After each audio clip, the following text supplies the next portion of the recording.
Oke, bisa. Oke, saya record, nanti saya upload. Jadi kalau misalnya teman-teman ada yang lupa, ketika mengerjakan perencanaan, teman-teman bisa buka apa yang sudah kita bahas hari ini. Jadi, harapan saya teman-teman mengerjakannya maksimal. Ini pun 2 jam itu sudah selesai, teman-teman. Kalau 1 jam pun bahkan bisa bisa selesai kalau teman-teman langsung bisa connect dengan saya. Oke, tambahan informasinya adalah, kita lihat dulu. Ada 4 pegawai, namanya Bapak Rizky, Bapak Meriam, Bapak Joni, dan Bapak Petrus. Umurnya produktif 40 tahun, 32 tahun, 28 tahun, dan 58 tahun. Pendidikan terakhirnya S1, SMA, S1, SMA. Hasil anjabnya yang kurang kualifikasi hanya 1. Hanya Ibu Meriam. Kemudian hasil analisa ABK-nya, ada yang overload, ada yang underload, sangat overload, ideal. Nah, hasil SKP-nya, SKP yang bagus itu teman-teman di atas 76.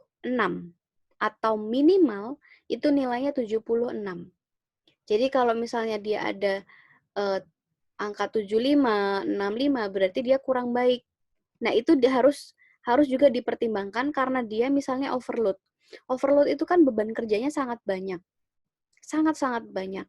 Secara kualitas dia baik, secara kuantitas sangat baik karena dia makin banyak. Makin banyak pekerjaannya, makin bagus nilai kuantitasnya. Biayanya juga bagus karena dia banyak kegiatan sehingga ketika melakukan SKP nilai dia bagus juga. Tetapi di waktu dia hanya 75. Kenapa? Karena dia overload. Dia nggak punya banyak waktu untuk mengerjakan pekerjaan itu sehingga nilai dia kurang. Kemudian yang underload, semuanya ini kurang kecuali biaya. Kenapa? Karena dia kurang kualifikasi. Di sini. Dia tidak sesuai dengan kualifikasinya. Ya pantas nilainya 65, 70, 65. Karena dia nggak ngerti mungkin ya. Karena dia nggak ngerti, analisa saya dari kalau kita belum melakukan pemetaan, analisa saya adalah nilai SKP-nya jelek karena satu dia underload. Kenapa dia bisa underload? Karena mungkin pekerjaan yang diberikan itu tidak terlalu banyak. Kenapa? Karena tidak sesuai kualifikasinya. Sehingga ketika dia disuruh melakukan sosialisasi misalnya, karena ini staf seksi pencatatan kelahiran dan kematian, ada sosialisasi terkait dengan akte sekarang udah bisa diakses dengan online misalnya. Tapi dia nggak ngerti. Sehingga dia tidak diberikan pekerjaan itu, makanya underload. Nah, yang sangat overload ini bahkan lebih dari hanya overload ya. Jadi very very overload. Dia terlalu banyak, mungkin lebih banyak daripada yang Bapak Rizky ini. Kemudian ini ideal. Ideal itu adalah ya pekerjaan dia nggak terlalu overload, nggak terlalu underload, biasa-biasa aja. Informasinya, hasil ABK organisasi, ABK itu kan menentukan kuantitas. Jadi harus diingat ya, Anjab menentukan kualitas. Kita bisa bilang dia itu kurang kualifikasi, dia itu lebih kualifikasi, itu berdasarkan Anjab. Tapi kalau ABK itu adalah dia menentukan kuantitas atau jumlah pegawai. Nah, hasil ABK-nya menyebutkan bahwa beban kerja organisasi overload jumlah ideal pegawai 4,7.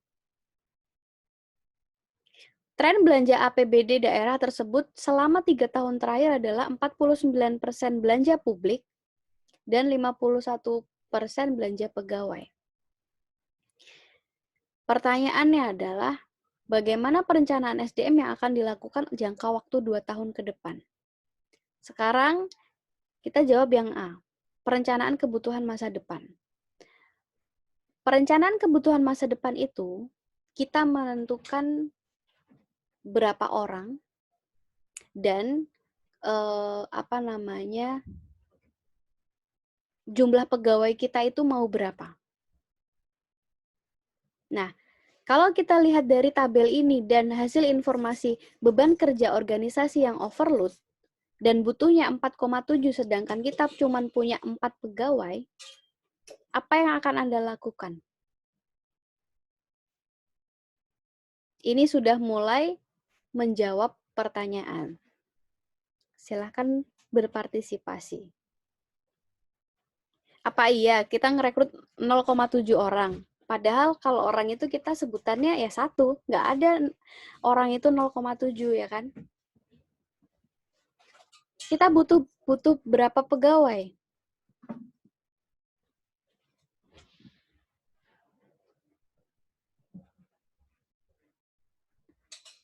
Yuk, jangan takut salah.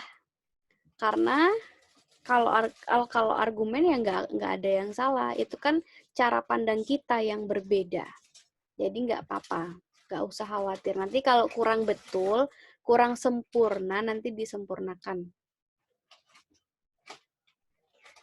Yuk, dilihat tabelnya. Kemudian untuk masa depan, kita butuh berapa orang. Kemudian per orang itu, per individual, apakah akan dipertahankan semua, atau ada yang dimutasi, atau ada yang didiklatkan, dan lain sebagainya. Syaratnya, teman-teman, ketika melakukan perencanaan, nggak hanya melihat ABK 4,7, jadi kita butuhnya 5 orang misalnya. Tapi harus dilihat juga dari hasil per orangnya. Harus dianalisa per orangnya juga. Yuk. Adakah yang... masuk, Mbak? Oke. Ini mungkin ya hasilnya gini, Mbak ya. Karena sesuai dengan ANJAP, di situ ada keterangan bahwasanya kurang sesuai, terus memerlukan pelatihan. Maka untuk kebutuhan pegawai itu tetap 4 orang, dengan syarat Ibu Meriam dilakukan diklat, Mbak. Supaya? Agar sesuai, Mbak, kualifikasi apa? Agar sesuai dengan kualitasnya dia. Oke, sip. Nah, kamu panggilannya siapa? Taat siapa Nabil? Nabil boleh, Mbak? Oke. Nabil berargumentasi atau Nabil sebagai manajer atau sebagai kepala dinas memutuskan untuk menetapkan 4 pegawai di organisasi itu, di staf seksi pencatatan kelahiran dan kematian. Tetapi dengan syarat, Ibu Meriam yang kurang kualifikasi pendidikannya harus didiklatkan. Oke, 1 sudah kelar. Terus gimana dengan yang overload?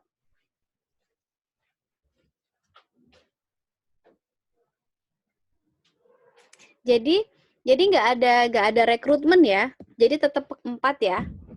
4 dengan Ibu Meriam diklatkan. Iya nggak?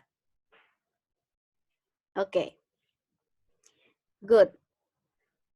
Kemudian pertanyaan selanjutnya adalah, ini opsi jawaban 1 ya. Jawaban 1 yang tetap mempertahankan 4 pegawai. Jadi tidak menambah, tidak mengurangi. Pertanyaan selanjutnya adalah, bagaimana dengan orang-orang yang overload? Ada 2 loh. Ada Bapak Joni dan Bapak Rizky. Gimana nih?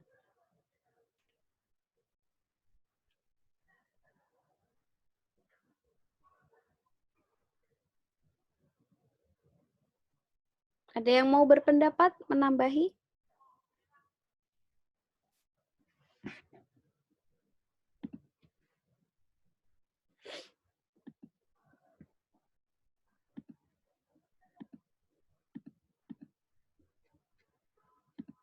Yang on kamera semakin sedikit, Bung.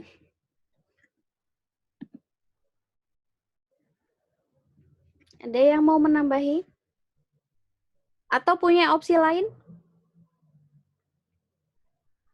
Jadi perencanaan masa depan ini yang paling ribet atau yang paling menentukan. Kenapa?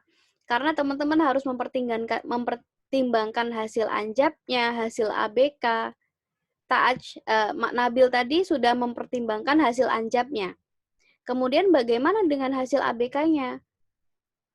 Di keterangannya kita bicara beban kerja kita overload loh. Supaya ideal gimana?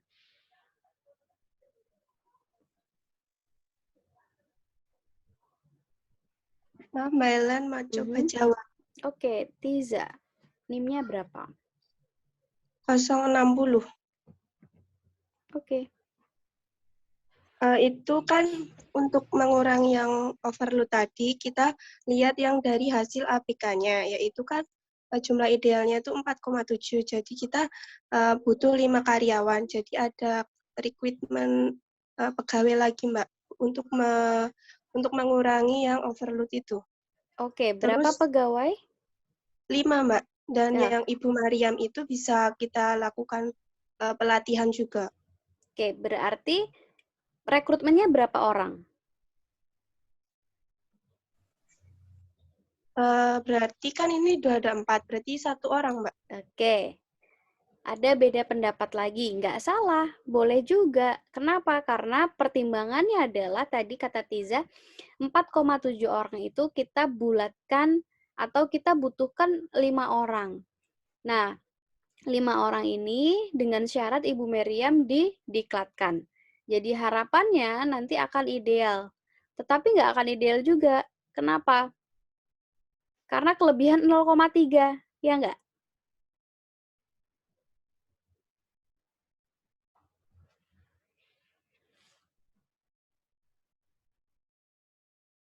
Tapi nggak apa-apa, maksudnya gini, argumentasi itu dibangun selogik mungkin. Jadi misalnya ya, saya nambahin dari pernyataannya si Nabil, kenapa mempertahankan 4 orang, kemudian Ibu Meriam didiklatkan. Harapannya ketika Ibu Meriam didiklatkan, nanti semua pegawai itu akan mendapatkan pekerjaan yang sama. Jadi nggak ada yang overload. Jadi jangan mikir, oh ya yang overload gimana ya pekerjaannya. No, tapi kita berargumentasi, karena argumentasi itulah yang akan membawa kita, apakah perencanaan kita sebagai manajer, sebagai kepala dinas, itu diterima atau enggak. Kalau dia logik, ya pasti akan diterima. Tapi kalau nggak logik, kemudian ada pertanyaan timbul yang, saya misalnya orang BKD, kemudian Nabil presentasi gitu kan, terus gimana Pak yang overload? Gitu. Nah, dengan argumentasi yang barusan, dengan saya mempertahankan 4 pegawai, kenapa? Misalnya, mempertimbangkan belanja pegawai yang hampir menyentuh angka 55%. Jadi saya tidak melakukan rekrutmen misalnya. Kemudian yang overload, harapannya ketika Ibu Meriam sudah selesai didiklatkan, Ibu Meriam akan menjadi pekerjaannya ideal dan yang lain juga ideal. Karena bisa jadi yang overload itu mengerjakan pekerjaannya Ibu Meriam. Nah, itu cara berargumentasinya ya. Kemudian yang kedua, yang 5 orang tadi Tiza nggak salah. Kenapa? Karena untuk menyeimbangkan pegawai dan belanja pegawainya belum menyentuh 51%, atau karena ada stok, ada pegawai yang sesuai dengan kualifikasi di staf pencatatan kelahiran dan kematian, sehingga menambah 1 pegawai lagi, jadi 5 orang. Dengan 5 orang, harapannya akan membuat organisasi menjadi ideal. Nggak salah. Gitu ya. Jadi setiap pernyataan, mau 4, mau 5, tapi tadi disepakati bahwa punya Nabil dan sama punya Tiza argumennya sama, Ibu Meriam didiklatkan. Ada other option atau pendapat lain? Ibu Meriam di mutasi? Kemudian teman-teman jangan lupa umur itu juga harus dilihat, Boy. Jangan hanya fokus sama Anjab sama ABK. Umur, pendidikan terakhir itu juga harus menjadi pertimbangan. Option 3.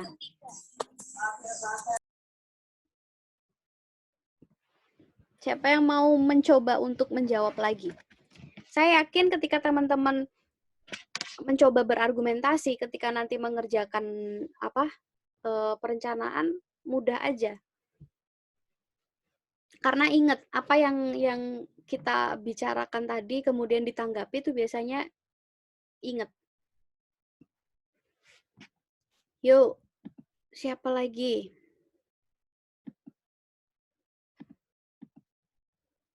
Masih memungkinkan loh opsi selanjutnya dengan syarat saya pesan untuk mempertimbangkan umur dan pendidikan terakhir.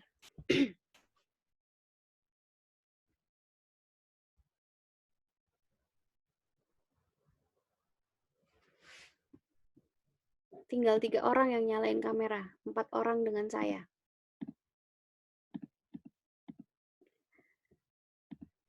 Harapannya sih nggak ditinggal tidur ya.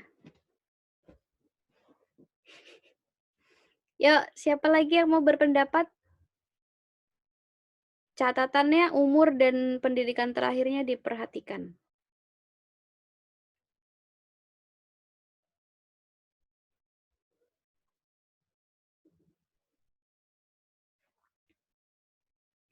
Oke, nggak ada.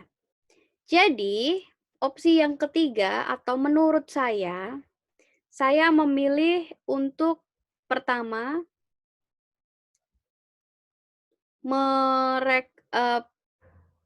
karena hasil ABK organisasi itu 4,7 orang, saya memilih untuk mempertahankan 5 pegawai, atau saya membutuhkan 5 pegawai. Kenapa? Karena untuk menyeimbangkan organisasi dan hari ini kita dihadapkan dengan semuanya serba cepat, kemudian online dan revolusi industri, maka untuk mendukung kinerja organisasi saya butuh 5 orang. Pertama, itu argumen saya ya. Tapi kalau teman-teman punya argumen lain ya sah-sah saja. Kedua, Bapak Petrus umurnya 58 tahun. Walaupun kualifikasinya ideal, 2 tahun ke depan, mau tidak mau, beliau harus pensiun. Jadi, saya harus merekrut 1 orang untuk menggantikan Bapak Petrus. Ketiga, menurut hemat saya, Ibu Meriam dengan 32 tahun usia produktif, seharusnya bisa memberikan pekerjaan atau bisa melakukan pekerjaan yang baik.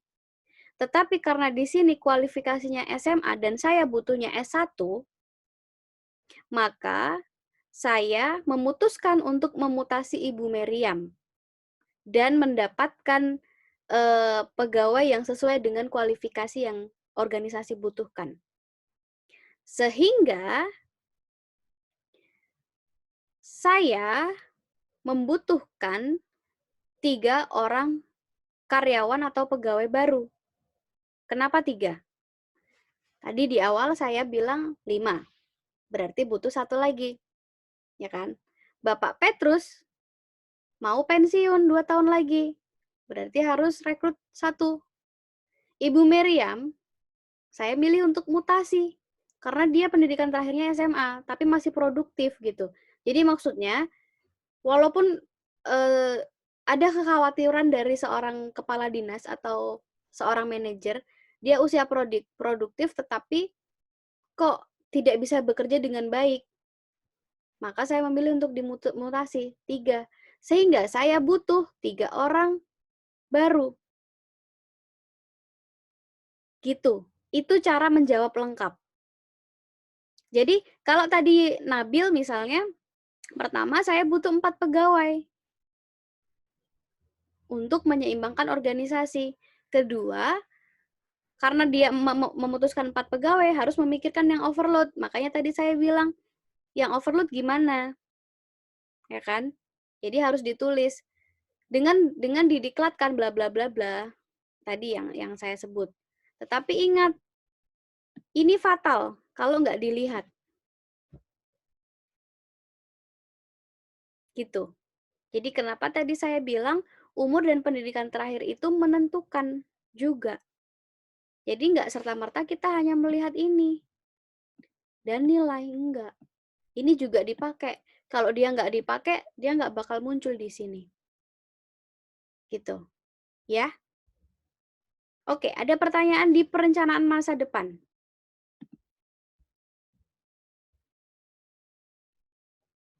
Jadi gitu cara menjawabnya.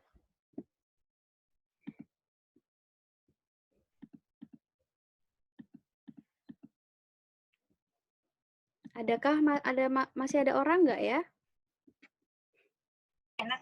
Masih, Mbak. Masih. Masih, Mbak. Kalau yang Hadir. thank you loh sudah menjawab ya.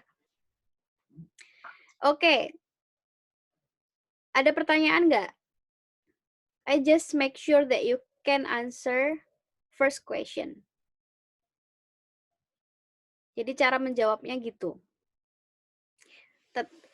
Tapi disclaimer ya, maksudnya itu adalah opini saya. Tetapi kalau teman-teman punya opini lain, misalnya tadi kan saya kaitkan dengan revolusi industri, saya kaitkan dengan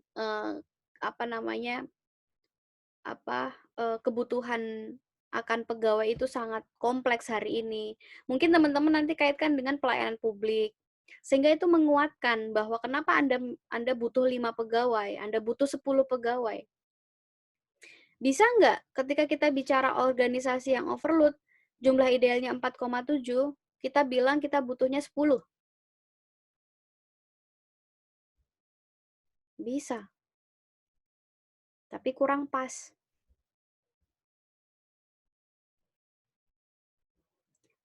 Gitu. Nggak ada pertanyaan? Mbak Ellen nanya dong. Boleh, siapa? Dani, Mbak. Oke, Dani. Ini Mbak, yang bagian analisa ABK ini yang overload, underload, sama ideal ini maksudnya apa ya? Beban pegawai atau apa ya, Mbak? Beban kerjanya. Jadi beban. kan, jadi kalau nanti pas kita praktikum atau teman-teman kalau udah download formnya, itu lihat hasil ABK itu kita mengidentifikasi tugasnya dulu. Tugasnya ngapain sih? Kemudian kita lihat per hari itu mengerjakan berapa. Kemudian nanti ada rumusnya, waktu efektif itu berapa jam dan lain sebagainya. Sehingga didapat angka. Nah, angka ini juga nggak ujuk-ujuk datang, tetapi hasil dari analisis beban kerja. Contohnya gini. Bentar.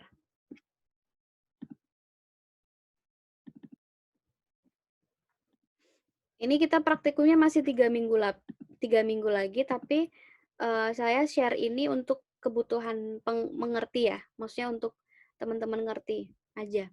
Jadi tetap di pengadministrasi umum Dukcapil ada 4 pegawai sesuai dengan perencanaan tadi. Tugasnya ngapain? Ngetik surat, mengagenda surat, mengarsip surat, menerima tamu.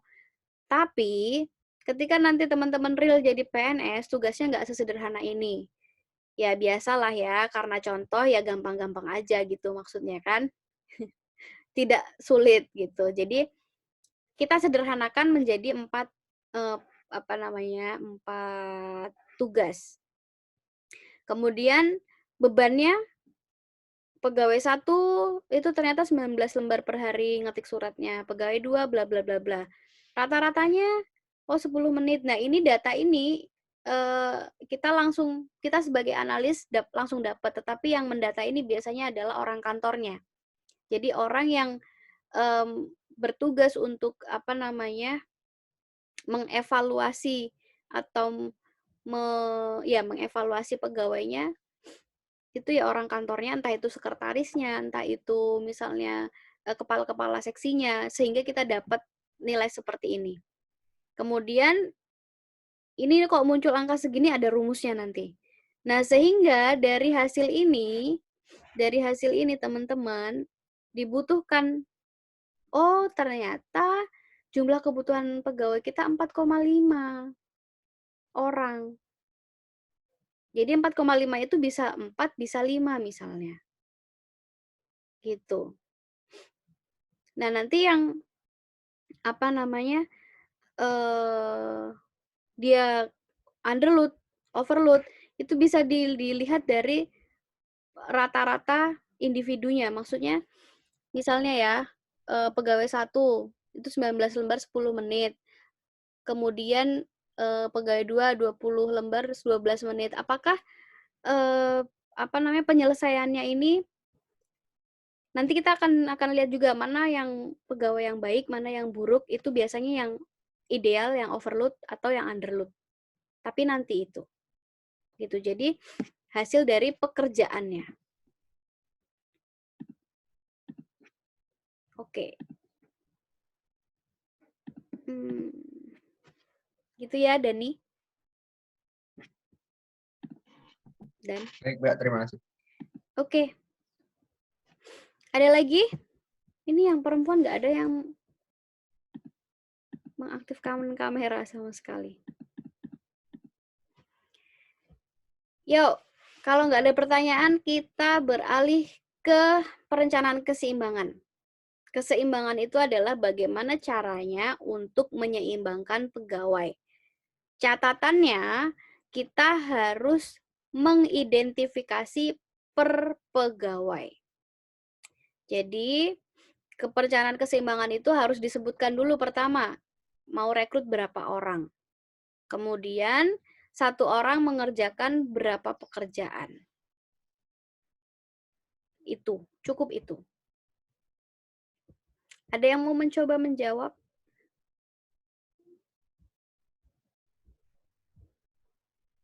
Kalau tadi ada 3 opsi ya, ada 2 berarti. Ada 4 pegawai sama 5 pegawai. Kemudian kalau tadi punyanya Nabil itu ini dipertimbangkan, jadi dia harus ngerekrut 1 lagi. Karena Bu Meriam dipertahankan, Pak Petrus pensiun, mau nggak mau harus rekrut 1 lagi ya. Ditulis perencanaan keseimbangannya ada dibutuhkan 4 pegawai dengan dengan penambahan 1 pegawai baru untuk menggantikan Pak Petrus. Kemudian setiap orang mengerjakan berapa pekerjaan. Kalau di sini 4,7 berarti 1 orang misalnya Bapak Rizky misalnya kalau 4,7 dibagi 4 berapa? 1,3, 1,2 ya. Jadi ditulis gitu. Jadi 1 orang mengerjakan 1,2 pekerjaan misalnya. Atau dirinci, Bapak Rizky mengerjakan 1, berapa pekerjaan. Kemudian yang baru misalnya mengerjakan 1 pekerjaan karena masih penyesuaian dengan lingkungan pekerjaan. Nah, misalnya kayak gitu. Paham ya? Kalau 5 ya sama juga. Misalnya 1 orang mengerjakan 0, berapa. Kenapa nggak 1? Karena kita nggak tahu kebutuhan ke depan, apakah karena permintaan layanan masyarakat semakin tinggi, maka untuk menyeimbangkan pekerjaan pegawai, ditulis misalnya 0, berapa. Kalau 5 orang dibagi 4,7, 1 orang mengerjakan berapa, itu terserah kalian. Atau misalnya karena yang ada yang sudah senior, kayak Bapak Rizky, atau Bapak Joni yang masih muda, S1 pula kan, sesuai kualifikasi, sangat overload, berarti dia udah ahli di bidang itu, jadi dikasih pekerjaan 1, berapa yang gede. Gitu-gitu. Jadi, argumentasinya adalah supaya seimbang. Tadi di awal saya sudah katakan bahwa seimbang itu tidak melulu sama, tetapi seimbang itu bagaimana kita membuat organisasi itu bekerja dengan efektif efisien.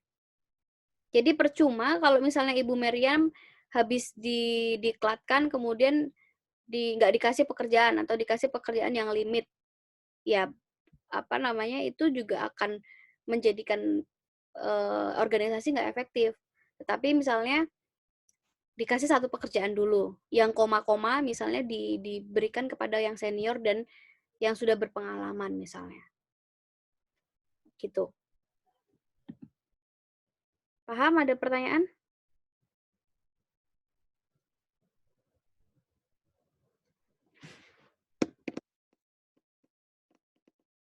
Mbak, nanya lagi, Mbak. Boleh, Dani. Mbak, berarti itu nggak ada jawaban yang salah, Mbak ya. Kalau aku lihat tadi kan ada apa namanya rasionalisasi dari Mbak Helen, tadi ada dari Nabil sama siapa namanya Tiza gitu.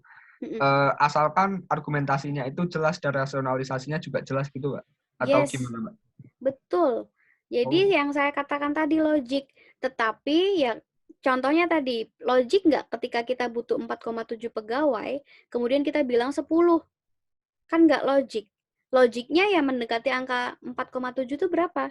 Ya kalau enggak 4 ya 5 gitu kan. Terus kemudian logik nggak kalau misalnya Ibu Miriam kalian milih didiklatkan gitu kan, kemudian dia nggak dikasih pekerjaan sama sekali atau dikasih pekerjaan yang sedikit. Enggak, kenapa? Karena habis didiklatkan justru harus dipergunakan sebaik mungkin. Karena dia masih fresh, masih mendapatkan ilmu gitu.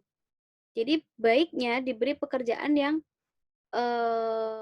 nggak banyak tetapi agak ideal atau biar dia terbiasa dengan pekerjaan itu. Gitu Dani. Jadi nggak ada pernyataan yang salah asal semuanya logik atau sesuai dengan rasionalisasi. Makanya di sini ketika teman-teman jadi manajer atau kepala dinas nanti, itu ketika melakukan perencanaan harus bisa berargumentasi sebaik mungkin. Jangan sampai contoh saya tadi misalnya Nabil punya argumentasi, Tiza punya argumentasi, kemudian ada pertanyaan lanjutan. Kalau ada pertanyaan lanjutan, ya berarti ada yang salah dari perencanaan kamu. Karena di awal, di 2 minggu yang lalu saya sudah katakan bahwa ketika manajer itu gagal merencanakan, bisa jadi ya 2 tahun ke depan yang direncanakan ini akan membuat organisasi juga mungkin nggak akan berjalan sesuai dengan arah tujuannya. Karena nggak ada human resource yang mendukung. Gitu. Pokoknya kalau rasional, kemudian bisa diterima oleh banyak orang, ya nggak masalah. Dan sama nanti ketika teman-teman bikin perencanaan, ketika saya bisa menerima alasan Anda dan logik, ya saya kasih nilai bagus. Tetapi kalau misalnya jawabnya perencanaan kebutuhan masa depan, oh saya butuh 5 pegawai, titik, tanpa penjelasan. Ya nilainya setengah. Bukan setengah dari keseluruhan ya, setengah dari satu nomor. Kemudian perencanaan keseimbangan. Oh, untuk menyeimbangkan masing-masing dikasih dikasih pekerjaan 1,3. Tapi nggak dijelaskan, Bapak Rizky dapat berapa, Bapak Ibu Miriam dapat berapa, Bapak Joni dapat berapa, Bapak Petrus digantikan siapa dan dapat berapa pekerjaan. Karena bisa jadi teman-teman nggak presentasi. Kalau presentasi kan enak didengarkan. Tapi kan ini saya baca. Dan bisa jadi ketika nanti di lapangan teman-teman mau mengajukan berapa pegawai, nggak ada meeting misalnya, tinggal ya udah silahkan dibikin, nanti diserahkan ke saya ACC-nya berapa. Padahal udah dibuat sebaik mungkin tapi argumentasinya kurang mendukung, yang di ACC cuma 1 atau 0. Nggak ada yang di ACC sama sekali. Bisa juga kayak gitu. Gitu ya, Dani. Baik, Mbak. Terima kasih. Oke. Kalau sudah ada pertanyaan lagi, kita beralih ke perencanaan rekrutmen dan seleksi. Kemarin saya juga sudah kasih materi soal rekrutmen seleksi, apa bedanya. Saya harap teman-teman ngerti, saya harap teman-teman paham ya. Pertama, yang harus ditentukan adalah mau rekrutmen tertutup atau terbuka. Yuk, silahkan berargumentasi. Kenapa milih tertutup? Kenapa milih terbuka? Itu dulu yang harus ditentukan. Atau internal atau eksternal.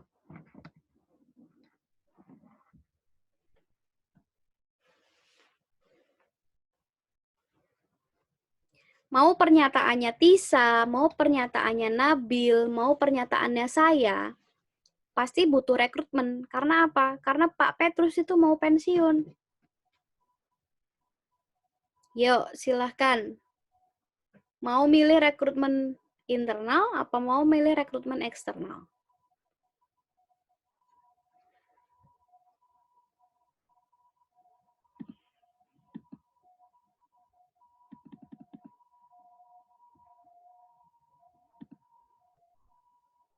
Ada orang.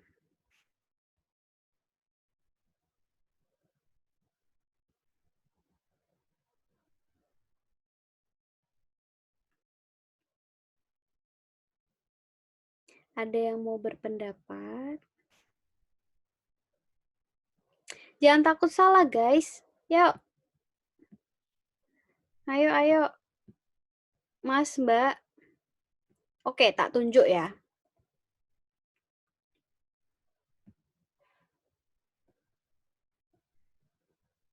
Rini Septiani.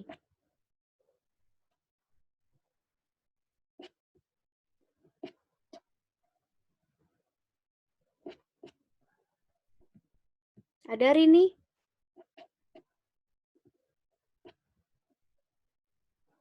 Oke, nggak ada wujudnya, nggak ada suaranya. Next. Ini.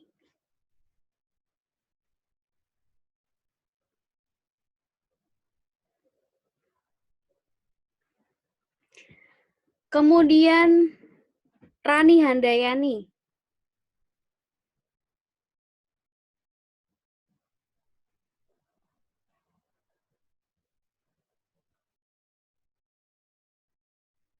Nggak ada lagi. Ya udah. Oke.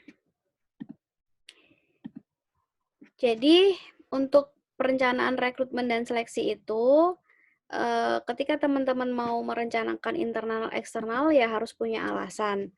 Pertama, kenapa milih internal? Oh, karena internal itu kalau teman-teman kemarin lihat di PPT saya di 2 minggu yang lalu, internal itu lebih cepat. Artinya adalah penggantian pegawai baru itu lebih cepat daripada eksternal. Gitu, karena butuhnya cepat, lewat mutasi, lewat rotasi jabatan, karena kita hanya berkutit di internal organisasi perangkat daerah tersebut, jadi apa namanya penggantian pegawainya relatif lebih cepat daripada eksternal. Itu alasannya. Kedua, kalau eksternal mungkin lebih akan mendapat pegawai baru, kemudian apa namanya belanja pegawainya belum menyentuh angka 55% sehingga sah-sah aja.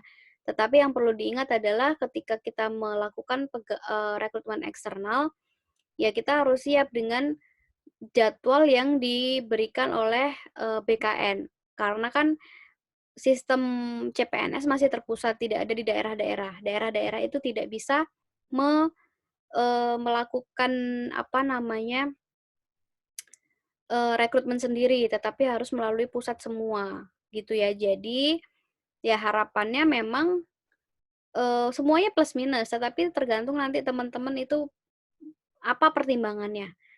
Pertimbangannya biar dapat pegawai yang fresh, atau ya memang tidak buru-buru untuk apa namanya mendapatkan pegawai baru sehingga eksternal atau internal karena sudah tahu pegawainya, kemudian dia pegawai lama, mungkin tidak banyak untuk beradaptasi dan lain sebagainya. Nah, itu nanti silakan dibuka lagi terkait dengan rekrutmen, kelebihan dan kekurangannya. Jadi di situ ada semua untuk merangkai argumentasi rekrutmen dan seleksi. Nah, kedua, jawabannya adalah soal ini, soal requirement-nya atau persyaratannya. Jadi persyaratannya kalau misalnya di Dinas Dukcapil butuhnya apa? Orang IT kah? Orang sospol kah? Orang administrasi publik kah? Kemudian umurnya berapa? Kemudian ya kualifikasi kayak orang-orang kalau misalnya mau merekrut orang itu apa? Nanti disesuaikan. Yang logis ya. Kalau nggak logis ya nggak bisa diterima gitu. Kemudian untuk perencanaan pengembangan, ya ini tinggal bicara siapa yang dikembangkan, pengembangan apa yang dibutuhkan. Misalnya tadi kalau Nabil sama Tiza bilang Bu Meriam perlu didiklatkan. Kira-kira kalau kita bicara staf pencatatan kelahiran kematian di Dukcapil, diklat apa sih yang dibutuhkan? Administrasi, Mbak. Nah, boleh juga diklat administrasi karena dia pencatatan kelahiran dan kematian. Karena dia pencatatan ya mungkin diklat administrasi atau diklat yang lain dan lain sebagainya. Nanti silakan disesuaikan. Selesai. Ada pertanyaan? Mbak, mau nanya, Mbak. Dani bukan? Iksan, Mbak. Oh, Ihsan. Tanya apa? Mbak, coba turunin lagi slide yang rekrutmen tadi, Mbak. Nah, dalam perencanaan rekrutmen dan seleksi itu kan kalau yang contoh realnya, contoh ada satu instansi terkait rekrutmen internal itu berarti rotasi di dalam instansi tersebut. Contoh ini kan Pak Petrus tadi kan contoh dari Diskup Capil lah gitu. Beliau pensiun. Nah, contoh rekrutmen internal itu berarti dalam orang satu instansi tersebut menggantikan atau bagaimana? Atau memang dari instansi tersebut untuk menggantikan posisi beliau? Dari OPD di daerah itu, jadi organisasi perangkat daerah itu kan banyak instansi, banyak organisasi, badan gitu kan. Nah, semuanya kan nanti hasil anjab ABK dan lain sebagainya itu kan di BKD, ya kan. Nah, nanti BKD akan yang memutuskan apa kira-kira yang sesuai dengan permintaan kita. Makanya tadi kualifikasinya kita harus sebutkan dengan detail itu supaya pas ada rotasi atau ada mutasi itu kita mendapatkan pegawai yang pas. Nah, bisa jadi kita mendapatkan orang yang dia habis dimutasi dari Dinas Pariwisata misalnya ke Dukcapil. Kenapa? Karena misalnya hasil ABK anjab kemudian kualifikasinya itu pas dengan apa yang kita minta. Tapi kalau misalnya nanti rekrutmen dan seleksi kamu cuma ngomong butuhnya umur di atas di bawah 30 tahun, kemudian S1, kemudian bisa IT. Ya udah, yang segitu misalnya adanya nanti pasti akan dikonfirmasi ini ada dengan sesuai kualifikasi Anda dari dinas ini, kemudian nanti dikasih kayak semacam resume-nya atau CV, kemudian ya udah, oke, mau diterima atau enggak gitu. Oke, Mbak, paham, Mbak. Berarti dari OPD lain yang bisa dirotasi. Kita kirain dari instansi tersebut. Makasih, Mbak. Sama-sama. Dari instansi juga bisa, karena masing-masing seksi, masing-masing bagian itu kan punya fungsinya masing-masing ya. Nah, bisa jadi hasil ABK-nya itu ya cuman ngerotasinya satu instansi. Jadi tergantung dengan hasil nanti keseluruhan pegawai hasilnya gimana. Gitu. Jadi tidak menutup kemungkinan satu instansi pun bisa dirotasi. Nggak hanya OPD, tetapi yang common atau yang biasa itu adalah kita minta dari OPD, organisasi perangkat daerah yang ada di daerah itu. Oke, ada pertanyaan lagi?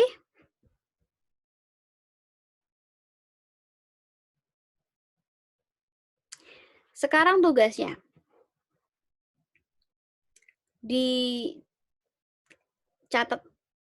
Dicatat ya, diperhatikan dengan seksama dan sedetail mungkin, karena nggak tahu saya nanti jadi upload video ini atau enggak. Gitu ya. Karena gini, maksudnya gini, kita saling menghargai aja gitu ya. Saya berusaha semaksimal mungkin untuk memberikan materi, kemudian pengantar, kemudian apapun yang teman-teman butuhkan.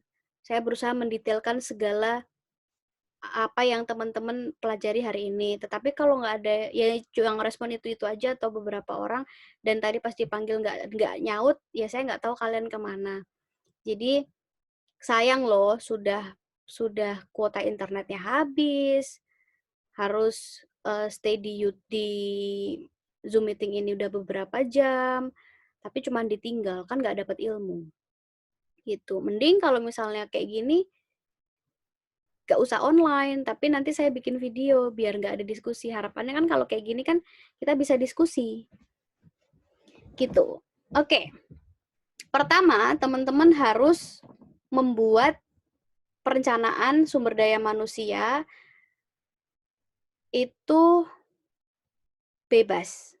Artinya, nama pegawai, jumlah pegawai, umur, pendidikan, hasil anjap ABK, hasil SKP, PKP itu bebas. Teman-teman silahkan modifikasi sebaik mungkin.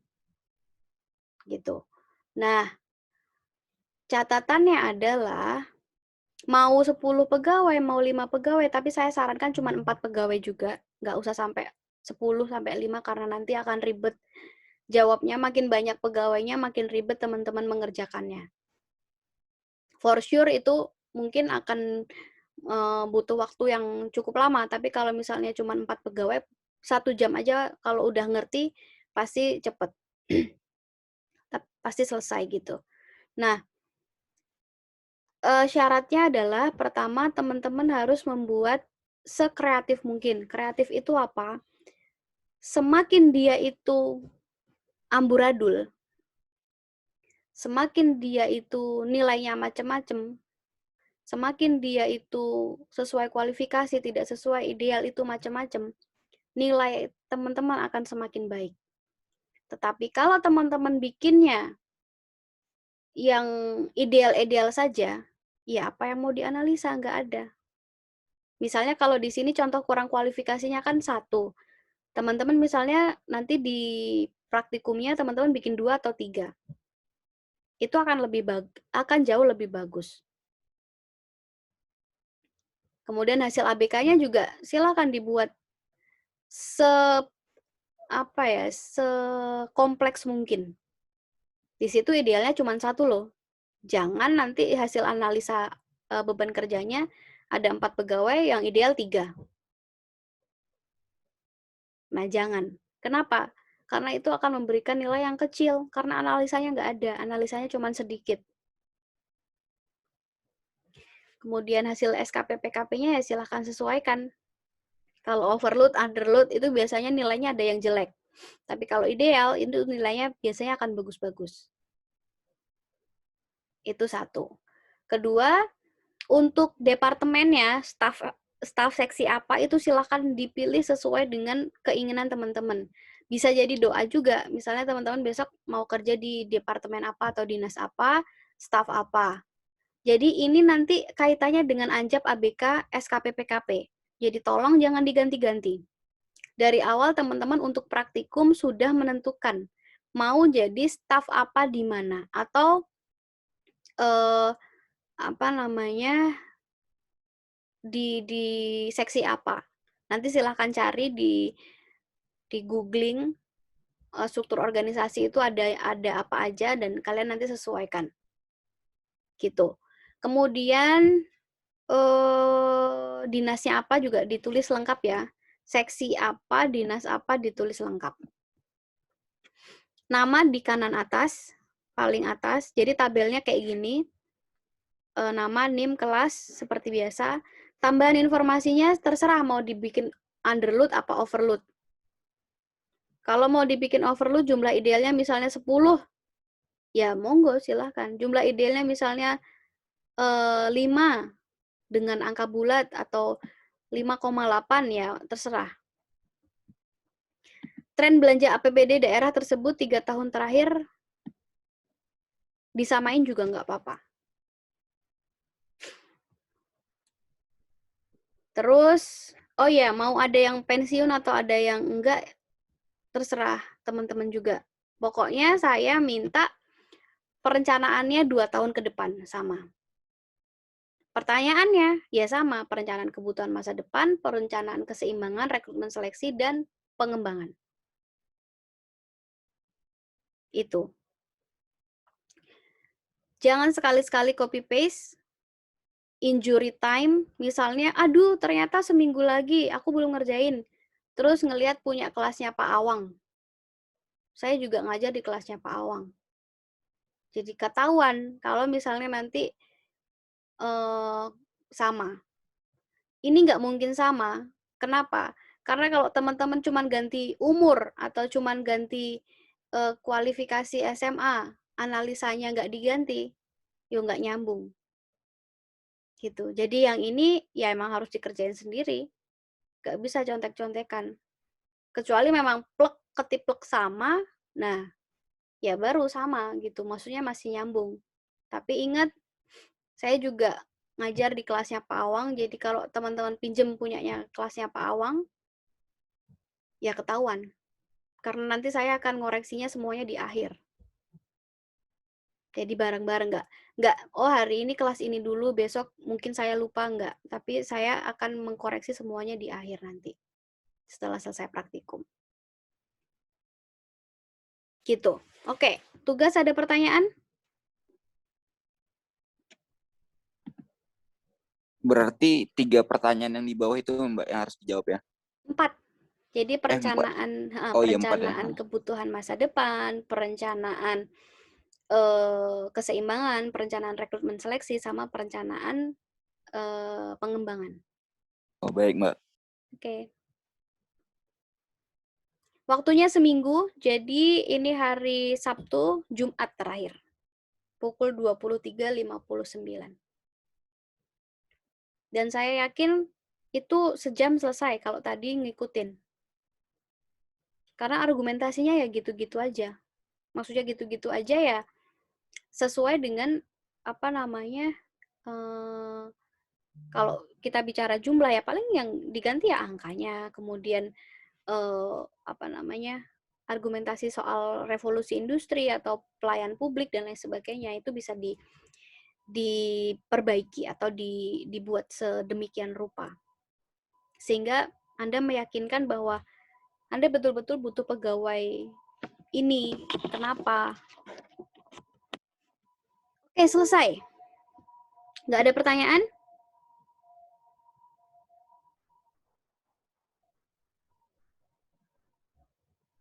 Nggak ada ya? Aman, Kalau Mbak. Oke, aman. Udah, Mbak. Oke, sekarang kita bicara soal Anjab. Anjab ini masih 2 minggu ya, tapi saya jelaskan sekarang karena kemarin teman-teman udah dapet ininya. Teman-teman sudah dapet teorinya kan sama Mas Eko? Ya. Jadi ini formnya. Form Anjab itu seperti ini. Jadi nanti ada 17 informasi yang harus dijawab oleh teman-teman. Kemudian oh ini masih bahasa Inggris. Oh nanti tak. Kalau kayaknya yang di ini udah bahasa Indonesia. Oh di sini udah bahasa Indonesia kok. Oke. Namanya kalau mau dikasih gelar boleh SIP, mau S2 sampai S3 terserah. Jadi nama teman-teman sendiri, NIP-nya diganti NIM. NIP-nya diganti NIM. Ingat ya. Jadi nama lengkap, NIP-nya diganti NIM. Status golongannya diganti kelas. Kelas apa, dalam kurung, terus status golongannya. Kalau teman-teman paham soal golongan 3A, 3B, dan lain sebagainya ngerti, ya diisi nggak apa-apa. Tapi kalau misalnya belum ngerti, dikasih kelasnya aja nggak apa-apa. Terus pendidikan terakhir, itu apa? Lengkap ya, jurusan apa, kemudian fakultas apa, tahun berapa. Posisinya sebagai apa? Staf apa atau kepala apa, unit organisasinya SKPD apa, ini dibikin struktur organisasinya. Dibikin struktur organisasi dan ditandai. Anda itu di posisi mana di unit organisasi itu. Bagan berarti, Mbak? Yes, bagan. Jadi misalnya di SKPD, kalau misalnya ini di Dukcapil misalnya, kan saya nggak tahu posisi Anda di staf itu tuh di bagian mana. Jadi biasanya teman-teman akan membuat bagannya atau copy paste. Kan kalau di struktur organisasi di pemerintahan itu kalau ada webnya itu ada apa namanya, ada strukturnya ya. Tapi kalau misalnya dia strukturnya udah ada namanya, ya teman-teman bikin bagan sendiri. Simple aja, misalnya dari atasan Anda siapa, bawahan Anda siapa, teman sejawat Anda siapa. Biasanya itu nanti akan mengukur karena pertanyaan selanjutnya ada hubungan kerja, jadi itu untuk melihat itu. Gitu. Kemudian overview position itu adalah apa namanya, ikhtisar jabatanmu. Jabatanmu itu ngapain sih? Ikhtisar itu apa? Ringkasannya. Oh, jabatan saya di pencatatan kelahiran dan kematian itu mengarsip, membuat bla bla bla bla bla misalnya. Itu bisa dilihat di webnya, web pemerintahnya. Jadi make sure ketika nanti teman-teman menentukan struktur organisasinya di mana, di bagian apa, itu informasi jabatannya ada. Jangan menyusahkan diri sendiri. Kan bisa dilihat di situ dan di copy paste. Kalau itu boleh. Karena jabatan kan nggak bisa di olah-alik atau dimanipulasi. Job description itu adalah uraian tugasnya. Jadi, uraian tugasnya itu apa yang Anda lakukan? Ya, contohnya tadi membuat laporan, kemudian membuat mencetak akta kelahiran dan kematian, bla bla bla bla. How do you bagaimana kamu bekerja? Jadi apa, bagaimana, dan outputnya apa, hasilnya apa. Jadi contoh membuat laporan kerja atau membuat mengarsip di akte kelahiran dan kematian misalnya. Bagaimana Anda bekerja? Oh, saya bekerja menggunakan komputer, kemudian ada aplikasi untuk membuat akta kelahiran dan kematian. Jadi didetailkan. Kemudian hasilnya apa? Hasilnya ya arsip atau dokumen dari akta kelahiran dan akta kematian. Gitu. Nah, di sini kalau bisa ya cuma 4 atau 5 aja. Gak usah banyak-banyak.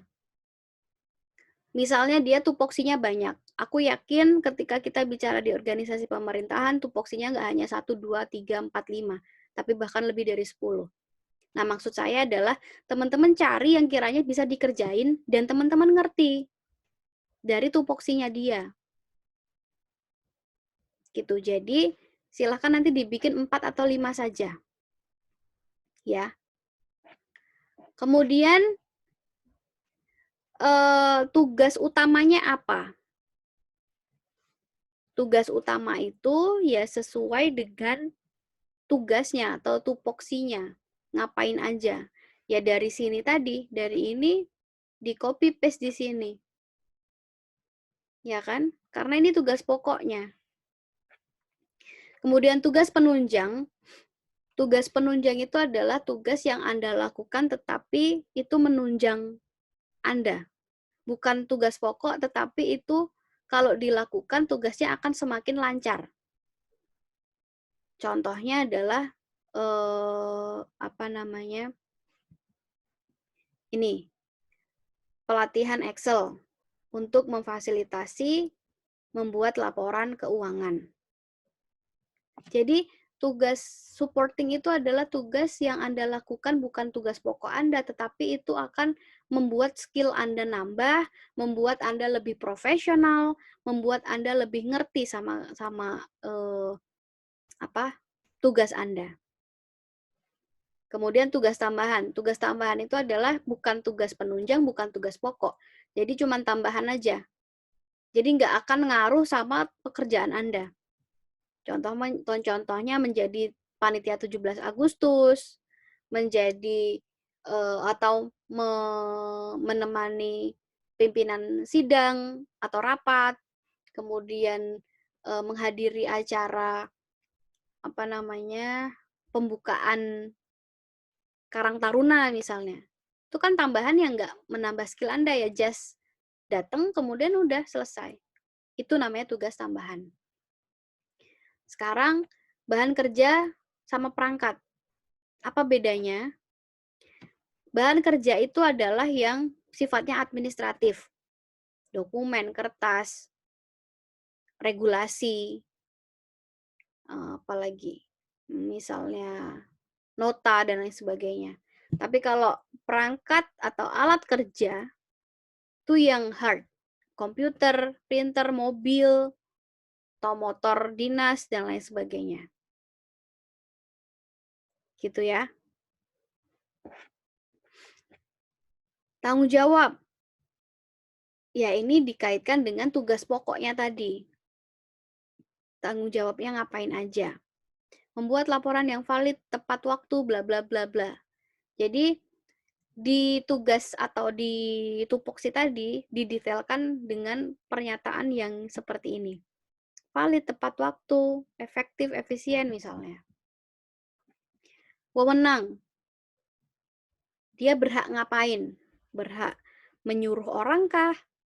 Berhak meminta dokumen kah? Ke siapa? Dan lain sebagainya. Kemudian hubungan atau korelasi dari jabatan. Nah, ini tadi yang kaitannya dengan struktur organisasi. Dia itu hubungan kerjanya sama siapa aja. Pasti dengan atasan, bawahan, dan rekan kerja. Kalau atasan dalam hal apa, bawahan dalam hal apa, rekan kerja dalam hal apa. Gitu. Kondisi lingkungan nanti tinggal di bold warna merah atau warna kuning, terserah kalian, yang penting membedakan tempat bekerja Anda di mana, suhu ruangannya itu nyaman atau enggak, udaranya gimana, keadaan ruangnya gimana, letak gimana, penerangan gimana. Ini ya disesuaikan aja. Anda itu misalnya bekerja di ruangan yang seperti apa, oh sempit atau kurang luas, atau di penerangannya remang-remang, jadi nggak konsentrasi dan lain sebagainya. Itu silahkan dipilih. Nah, resiko fisik atau mentalnya ketika teman-teman mengerjakan pekerjaan itu apa? Misalnya kalau teman-teman jadi di staff di kantor, kemudian di front office misalnya yang bertemu dengan masyarakat langsung, misalnya darah tinggi karena masyarakatnya nggak ngerti-ngerti, atau udah dijelasin tapi minta dijelasin lagi, atau misalnya duduk terus, osteoporosis atau apa nanti disebutkan encok dan lain sebagainya. Jadi resiko apa sih yang akan didapatkan oleh teman-teman ketika mengerjakan pekerjaan itu? Misalnya kalau yang paling sering itu kita dihadapkan dengan laptop, ya rabun mata dan lain sebagainya. Nanti silakan ditulis. Nah, ini teman-teman, kalian diminta untuk menuliskan syarat jabatan yang ada di posisi kalian. Kalau kalian nggak ngerti, kalian pasti akan menuliskan ini sebenarnya bukan tugas aku. Jadi, ini itu yang seharusnya. Paham maksudnya? Jadi, teman-teman diminta untuk berargumentasi atau untuk menuliskan sebenarnya yang harusnya ada di posisi kamu itu orang yang seperti apa. Nah, kalau orang yang ngerti, pasti akan menuliskan posisinya sendiri, jurusannya sendiri, gitu. Nah, alternatifnya, ya jangan jauh-jauh. Misalnya dia butuh ilmu pemerintahan, di sini butuhnya kan ada alternatif kan ini. Yang disyaratkan ilmu pemerintahan, alternatifnya misalnya ilmu biologi, kan nggak nyambung. Tetapi alternatifnya bisa ilmu administrasi atau ilmu politik, itu masih agak nyambung. Tapi kalau misalnya sudah jauh, jangan harap Anda akan sesuai dengan kualifikasi. Jurusan, kursus diklat apa yang perlu, pengalaman kerja seperti apa yang dibutuhkan, pengetahuan kerja seperti apa yang dibutuhkan. Pengetahuan sama keterampilan beda ya. Pengetahuan itu soal misalnya kalau kita bicara teori SDM, teori birokrasi misalnya. Tapi kalau keterampilan ya skill, misalnya komputer, kemudian skill public speaking dan lain sebagainya. Itu bedanya. Paham ya? Kalau pengalaman kerja, ya ditulis misalnya berapa tahun, kemudian atau fresh graduate juga boleh, atau apa namanya, di bidang apa pengalamannya, at least misalnya di public speaking atau di komunikasi atau bekerja di bagian yang sama, terserah kamu. Upaya fisik itu adalah kondisi apa namanya, fisiknya itu harus seperti apa. Jadi misalnya apa namanya, dengan kondisi yang tidak cacat mental, kemudian tidak rabun dan lain sebagainya. Nah, sehingga di sini itu dituliskan kondisi fisik yang dibutuhkan seperti apa. Terakhir itu adalah hasil kerja.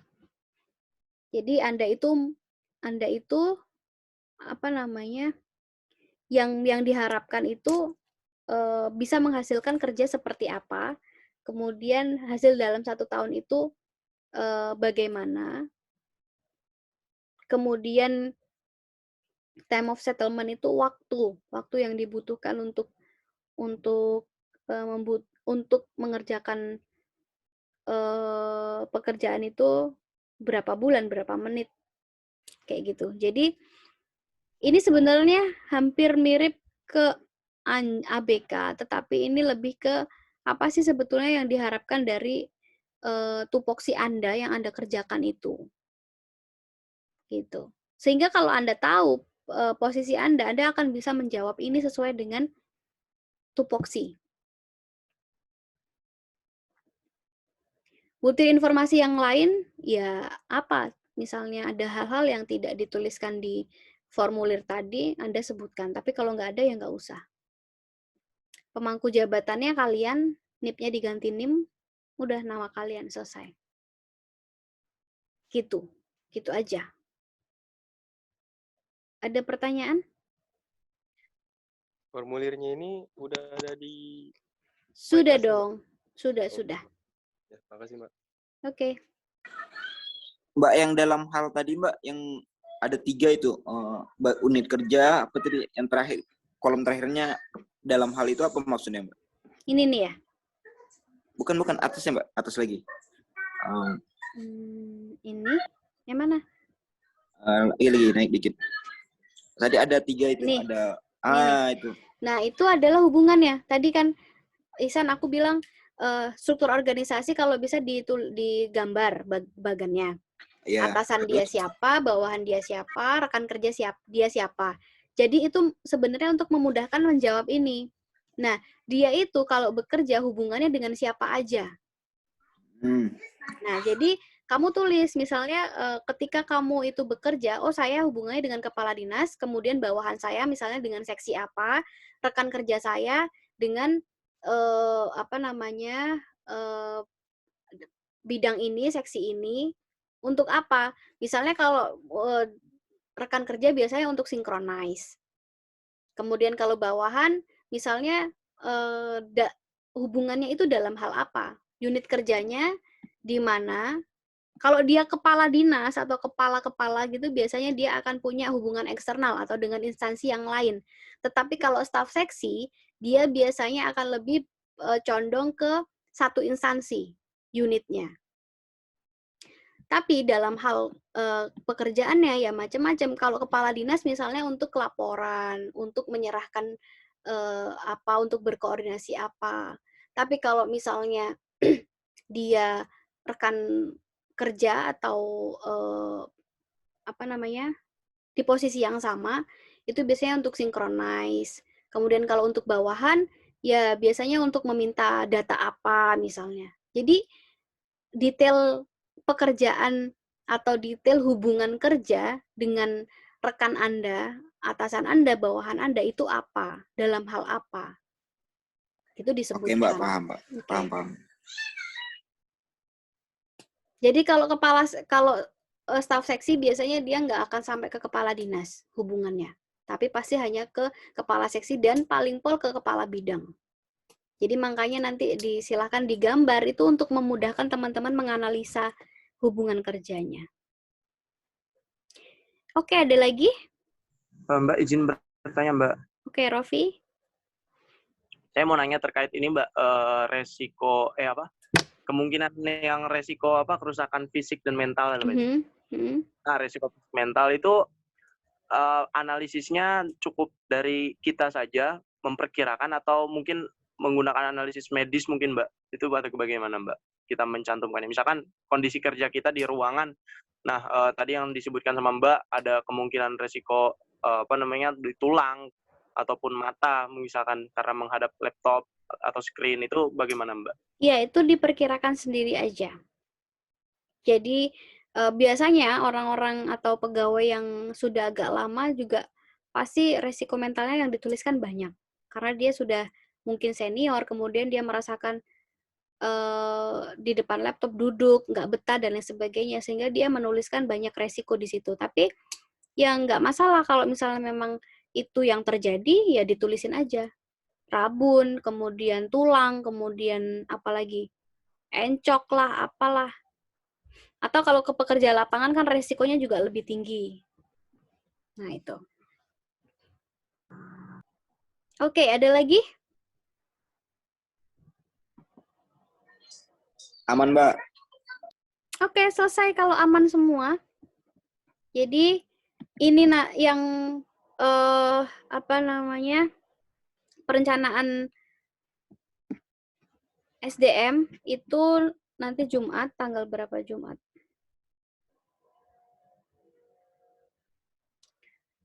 Jumat tanggal 2.